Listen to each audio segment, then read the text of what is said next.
కామారెడ్డి జిల్లాలో భారీగా వర్షాలు కురుస్తున్నాయి. నిజాం సాగర్ మండలం బొగ్గుగుడిసె వాగులో ప్రమాదవశాత్తు 10 మంది కార్మికులు చిక్కుకుపోయారు. వాగులో ఒక్కసారిగా వరద పెరగడంతో పక్కనే ఉన్న వాటర్ ట్యాంక్ ఎక్కి సాయం కోసం ఎదురు చూస్తున్నారు. వాగులో కొద్ది రోజులుగా బ్రిడ్జ్ నిర్మాణం జరుగుతూ ఉంది. వరద వస్తుందని ఊహించకపోవడం వల్లే కార్మికులు వాగులో చిక్కుకుపోయినట్లుగా సమాచారం.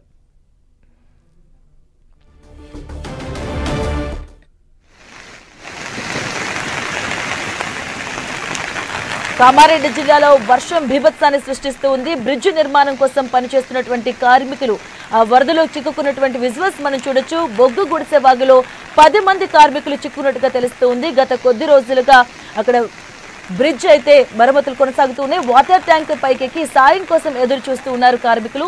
వాటర్ ట్యాంక్ మనం విజువల్స్ లో చూడొచ్చు. తమను కాపాడాలని ఆర్తనాదాలు చేస్తూ ఉన్నారు. వాగులో చిక్కుకున్నారు 10 మంది కార్మికులు. తమను కాపాడాలని కూడా వారు ఆర్తనాదాలు చేస్తూ ఉన్నారు. ఒక్కసారిగా వాగులో వరద ఉధృతి పెరిగింది. సో ఈ నేపథ్యంలోనే వాళ్ళు అక్కడ చిక్కుకున్నట్టుగా తెలుస్తూ ఉంది. కామారెడ్డిలో వరద బీభత్సాన్ని సృష్టిస్తూ ఉంది. బ్రిడ్జ్ నిర్మాణం కోసం పనిచేస్తున్నటువంటి 10 మంది కార్మికులు ఆ వరదల్లో చిక్కుకున్నారు. మనం చూడొచ్చు. ఒక వాటర్ ట్యాంక్ పైకి ఎక్కి కూడా ఆర్తనాదాలు చేస్తూ ఉన్నారు. ఆ 10 మంది కార్మికులు కూడా తమను రక్షించాలి అంటూ కూడా